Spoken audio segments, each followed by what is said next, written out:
By the end of this video, you'll know exactly how to and how not to design with Claude. We'll cover different design workflows, open source tools, design systems, and the realities of designing with Claude that aren't always obvious. Let's get started. Real quick before we begin, check out our website, link in the video description. We've got about 30 great courses right now on AI workflows, design topics, and a whole lot more just on our website, link in the description. And come follow me on X, that link is also down below. The first thing I want to cover here is, should us as designers, when we're going through and doing some of this iteration, should we be using Claude Design or Claude Code? And to talk through this, I ran this exact same prompt, both inside of Claude Design that we're looking at here, and then inside of Claude Code.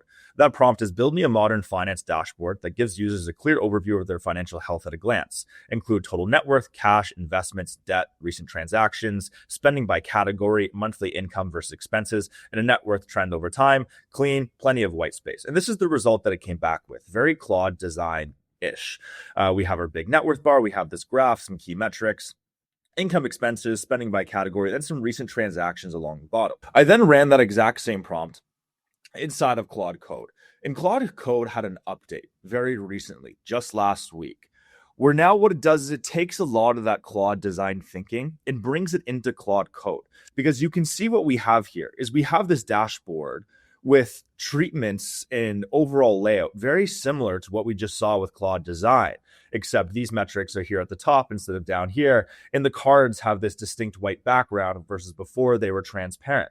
You can see it's a very, very similar structure of page and very similar quality of output. And the reason why we're now able to get a very similar style of output to Claude Design is this new design skill that's inside of Claude Code. So /design. And what that skill does is it brings over a lot of that thinking that was in Claude Design before inside of Claude Code now, which also includes some of this canvas type functionality.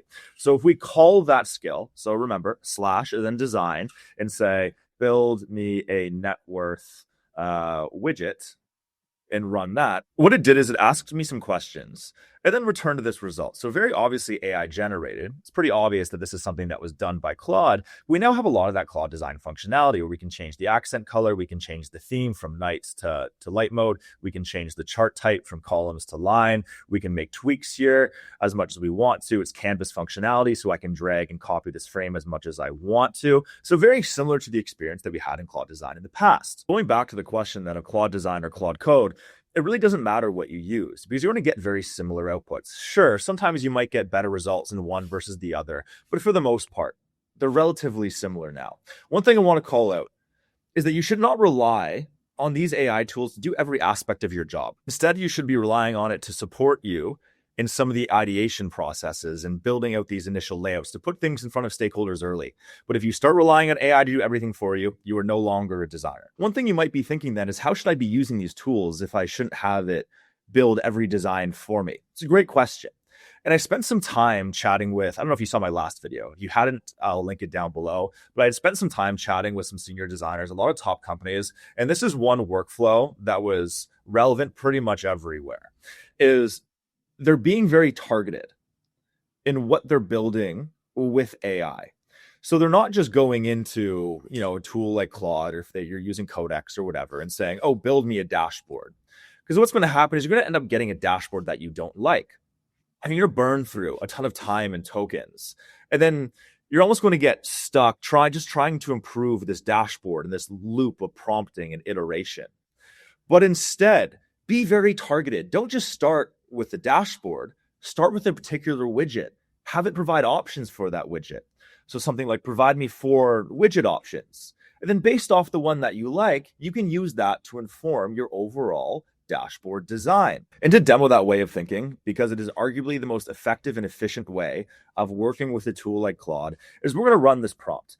Give me 4 different options for a line graph showing how my investments have performed over time. Focus on different ways to lay out and present the data, not just different visual styles, and keep the overall design consistent across all 4. Let's be sure to call that design skill. And we're going to go ahead and we're going to run this. What we then have are some options for us to choose from. And we could iterate inside of Claude Code if we really wanted to, if we don't like any of the formats that it provided us, but we have some sort of rationale here for each of it that Claude provided. So we have 4 options here. This one I don't really like, but it doesn't really matter what the options that it gave to us are right now. Now, one thing I covered in my last video with one of the senior designers who I chatted with one thing he does, he uses this type of approach to design the main widget on whatever page that he's working on, whether it's a dashboard, transactions page, whatever it is. And what he does, he takes the widget that he likes the best, and then he brings that into Figma. So there's a couple of different ways you can do that. You can do it with Figma MCP. You can take a screenshot. You can export the HTML and use a plugin to bring it into Figma. There's a bunch of different ways that you can do it. For the purposes right now, what we're going to do, we're going to take a screenshot of this widget right here. What I then did is I then had Figma agents recreate the design inside of Figma with editable layers based on the screenshot that I copied from Claude Code. Now you're probably wondering, why did I do this? Because we're designers, we still need to do thinking. We can't just go back to Claude Code and say, oh, what should go below this widget? What should go above this widget? What's wrong with this widget? We need to do that thinking in terms of layout, in terms of what data points do we want shown. This is where the thinking happens then. So what I would then do, and this is the exact workflow that one of those senior designers told me that they do, is they add a frame here. Oh, sorry, it should have been, let's make it like a regular desktop frame. Let's go desktop. There we go. Is they bring the widget in and then they start lo-fiing it. So based off the widget that they brought in from Claude Code, so we get rid of the sidebar here, is they start iterating. They look at the widget and say, okay, what could I change? Again, after they've applied their design system, they've made tweaks to make sure everything's that was responsive. They think, okay, what's logically goes above this? What should go beneath it? And that's where they start doing that level of iteration.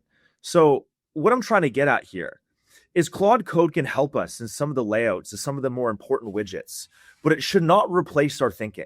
Because what we essentially did is we took this initial requirement for a widget, we used AI to help us come up with some different layouts, ways of presenting some of that data. Now it's up to us to figure out how that fits into the actual page. I want to intro you to an open source skill that can help us in the design process. Now, there's a bunch of skills that are out there that we're going to look at very shortly. There's one in particular that I really like to use, but it's meant to help us reduce AI slop, because there's no way to eliminate AI slop entirely. That's one of the big reasons why I'm saying, hey, like we can't just take everything that AI gives us.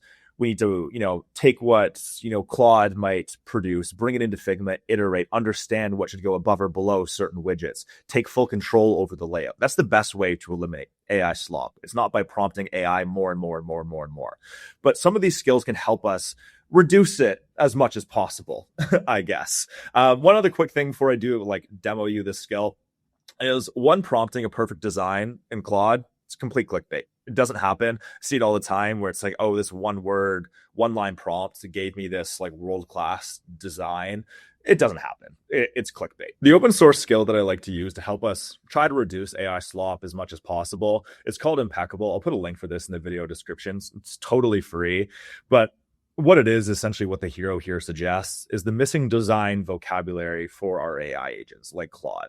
So as a quick demo as to the results that it can provide you, on the left here, we sort of see this initial design that's completely AI generated. This is probably generated directly inside of Claude Design. But once we're able to use some of these impeccable commands, what it does, it reduces a lot of that AI slop to give us something that looks a little bit more natural. That said, though, it's not as easy as just saying impeccable, fix this design. Become familiar with all the different commands that are available inside of this skill. So this distill example, I think is pretty good, where essentially it just gets rid of everything that's unnecessary. Whereas before, you might have this AI generated looking card with these icons at the top and the data that's just structured weird. Or what it does is it removes everything that should be there and just makes the card design feel a little bit more natural. So they have all these different skills that you should browse through, understand when to use in the context of your own design, but I'll leave you to do that on your own. Then when it comes to setup, just go to Docs here and copy what you see here. And then inside of your terminal, or if you're in Claude Code Desktop, open up the terminal here just with this button and then paste in some of those commands and go through the setup process. Once you go through that setup process, it's relatively easy. Their docs are pretty straightforward to follow. What you can do then is you can then call that impeccable skill directly. Flipping back over to Claude, Mobbin has not sponsored this video. They have sponsored some of my videos in the past, but they are not sponsoring this one. The reason I'm bringing up Mobbin is it allows Claude Code to dialogue with all of the apps, flows, screens that are inside of Mobbin. So if I want to come in here and let's see what Airbnb is doing, and I can come in here, I can see all of Airbnb's screens. So when I connect Mobbin via MCP to Claude Code, Claude is able to look through Mobbin's massive repository of thousands of apps, hundreds of thousands of app screens. I think it's like 650,000 app screens or something like that, to understand different layout patterns, how competitors are treating their designs. Now, I'm not going to show you how to set up mob and MCP because if I hover over the avatar, it's going to show my personal email, but they do have a connector on Claude Code that you can easily set up. So just under connectors, if you just search Mobbin, it should be there. What we can then do is run a prompt like this. So use Mobbin to identify common patterns and best practices for graph widgets and finance apps. Focus on how leading products structure, present, and interact with financial data. Then generate 4 options. Let's go ahead and run this. You can see what it's doing then is it's searching through Mobbin's repository to understand how all these companies are treating graph widgets or whatever it is that you're searching for. And here's going to ask me some questions. But one thing I'd like to call out is I do have an affiliate link for Mobbin down below. As I said earlier, they're not sponsoring this video, so you can take 20% off the annual plan using the UI Collective link that's in the description. It helps support me as a creator and also helps support Mobbin too. This is what it came back with. So we have this initial report with 5 patterns that repeat and the competitors where it's took inspiration from, and then also some of the different generations here with some rationale above it. So you can see how powerful of a workflow this is to give a tool like Claude sort of access to all these different screens and pieces of inspiration that it wouldn't normally have access to. And also too, you can dialogue with it in a way that's not just for designs, but to understand how companies are treating particular patterns, what's common, what's not common, and compare it against your own designs too. One thing I'd really like to call out is you never want to copy a design one for one. Mob and MCP is not meant for you to copy existing screens that are out there and pass them off as your own. It's meant for help with inspiration, help with layout, help with the research, not for copying. Let's talk about Claude and design systems now, because this is a funny one. There's a lot of clickbait and wrong guidance out there when it comes to working with Claude and design systems. Something I usually hear is pushback around using a tool like Claude is, oh, the designs don't connect to my design system. And honestly, they're not really meant to inside Claude.